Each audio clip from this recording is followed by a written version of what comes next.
just want to tell you very briefly a few things that are going on in Washington. As you saw this last week, the Senate I was telling somebody, the reason I don't run for the Senate is I never want to have to learn the Senate rules. And in some arcane move last week, which I guess was good, they all agreed to take up the gun safety legislation, and we should all be cheering for that.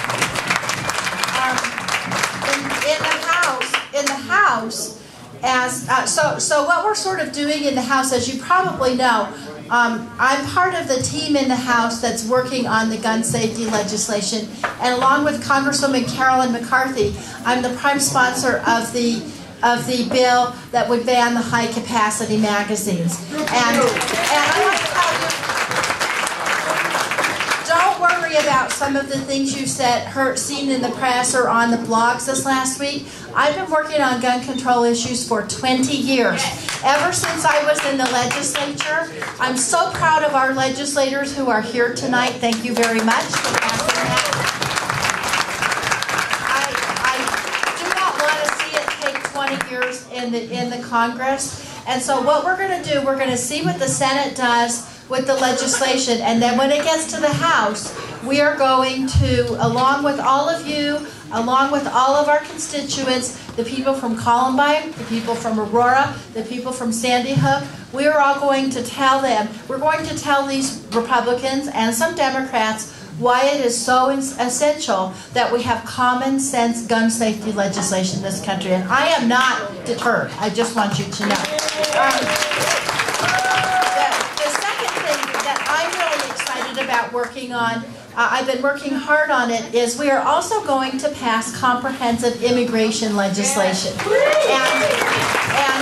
some of you know, some of you might have heard me say this, I've been thinking about it. In the Senate, they've got a gang of 8 working on it. They've got a lot of gangs over there, you may have noticed. In the House, we have a gang of 6 working on it. And what we're doing is a comprehensive bill that has a path to citizenship. That is our bottom line, and lots of other important things as well. I was thinking about what I could do. I'm not on the Judiciary Committee, which has primary jurisdiction over this bill, but I am Chief Deputy Whip for the Democrats, and my job is to get the votes to pass bills. What I realized is, you know, it takes 218 votes to pass a bill, and we have 201 Democrats. So unfortunately, we need to get some Republicans to pass this bill. So what I'm doing, I'm putting together a bipartisan whip task force modeled on the one I did to pass the stem cell legislation. And I'm working very closely with the leadership on this issue and the leadership on our side of the aisle in the House to make sure this gets passed. So as soon as the bill gets introduced, you're going to be seeing that I'm putting together those coalitions to pass comprehensive legislation, and I think we can do this. I think we can do this. I'm excited. Two more things. Pay equity. This is a really important issue, and I want all of you to start talking about pay equity because it's something that Americans care deeply about. As you know, we passed the Lilly Ledbetter Act in the first 2 years of the president's term, but this bill does not go far enough along.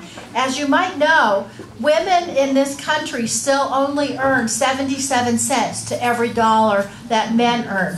And so we have a bill called the Paycheck Fairness Act. And this bill will give women true pay equity in this country. It's supported by a vast majority of Americans, Democrats, Republicans, and independents. And so as we work towards the economic recovery, we really have to pass this legislation. You're going to be seeing a big push by us in Congress. And I think, again, I think we will shame them into passing this. I was going to talk about the budget, but Kip says it's a night of celebration, so I'll leave that for another day. I'll just say thank you so much. I'm so, so happy to be here tonight and to see all of you.